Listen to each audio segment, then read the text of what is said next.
Back to the basics. Real estate cash flow. What is it? Is it important? Should it factor into my decision making? Kris Krohn here with Limitless TV, and today we're covering the basics on understanding what real estate cash flow really is.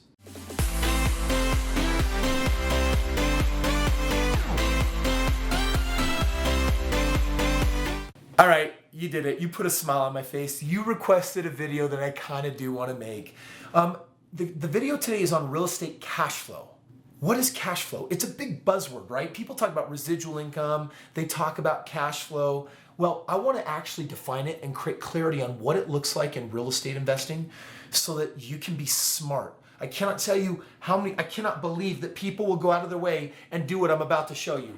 Hey, Kris, I watched your video, and guess what? Now I'm a real estate investor because I bought a house. Check it out. The house is valued at $100,000, and I purchased it for $100,000. And my mortgage on this house is $600, and guess what?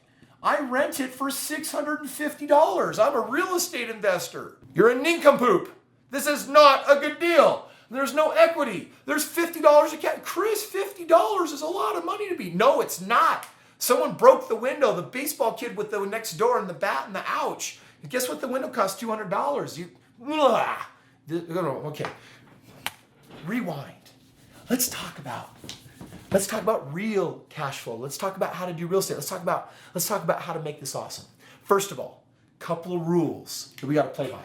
Number one, buy single family homes. Your cash flow sweet spot is not on condos. It's not on townhomes. And it's not on most duplexes because most duplexes do not get sold at a deal. But single family homes that are entry level, I'm talking about 3 to 5 bedrooms, and we're talking 2 to 3 bathrooms. Okay? This home, if I were to draw you a curve and just talk about where you maximize your cash flow, you got to check this out real quick. This line represents the value of a home. And on this end, this is a $100,000 home. And on this end, we have a $1 million home. And then guess what?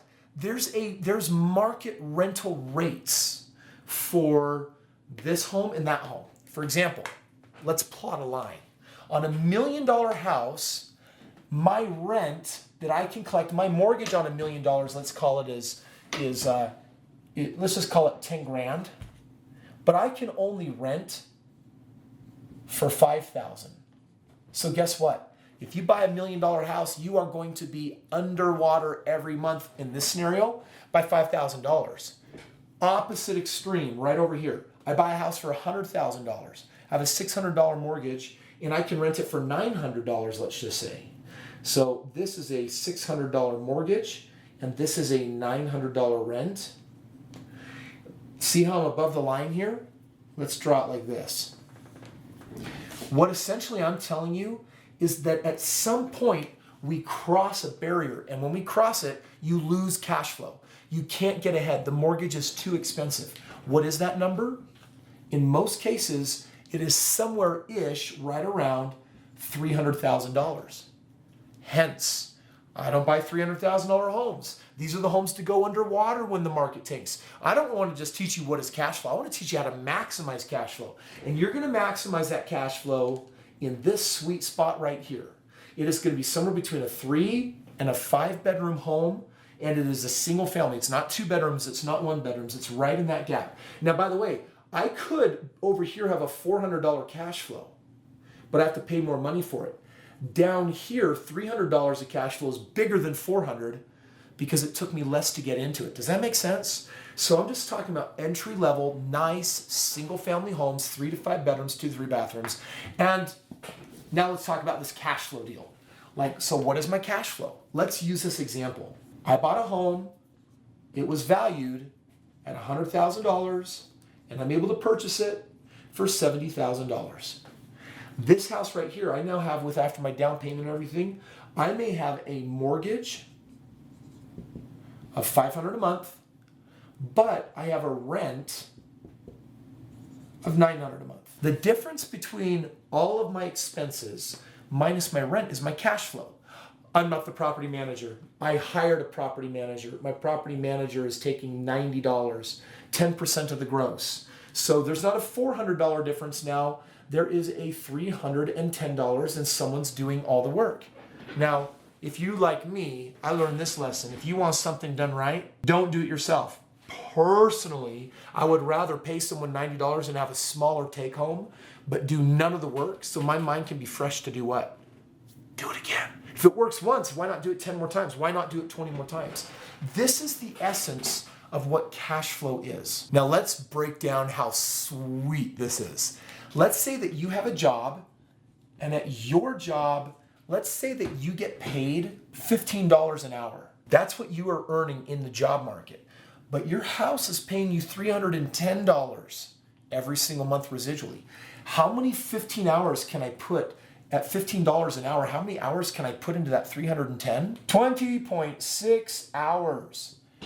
Instead of you getting a second job that's an extra 5 hours a week, instead of you working an extra 20 hours a month, guess who is going to work every month at your income rate an extra 20.6 hours? No commute required. Your houses, your real estate is. And you're like, oh my gosh, this is so freaking amazing. I should go buy 5 of these houses. 5 times 300 a month equals 1,500. Guess what that is? That is 100 extra hours a month that you are not working. Your real estate now is going to work for you. Your real estate is making it happen. Like, do you see how cool that is? Which brings up the point. How much real estate do I need to buy to not have to work? So this is the question. How much real estate do I need to buy to retire? That's a good question. My wife and I, when we designed our number originally, it was $10,000 a month. We said I could quit my job if I had $10,000 a month coming in. So I started doing deals where I was making 300 cash flow here, 500 cash flow here, 200 cash flow here, 400 cash flow there, and eventually it got up to over $10,000 a month. In fact, when it hit $12,000 a month, I quit my job. So you get to start thinking right now, now's the time to make a goal. And by the way, if this is your retirement on the line, then you got to get serious and get a serious education. Don't mess around. You do one deal wrong, you can bet and risk and lose the entire farm.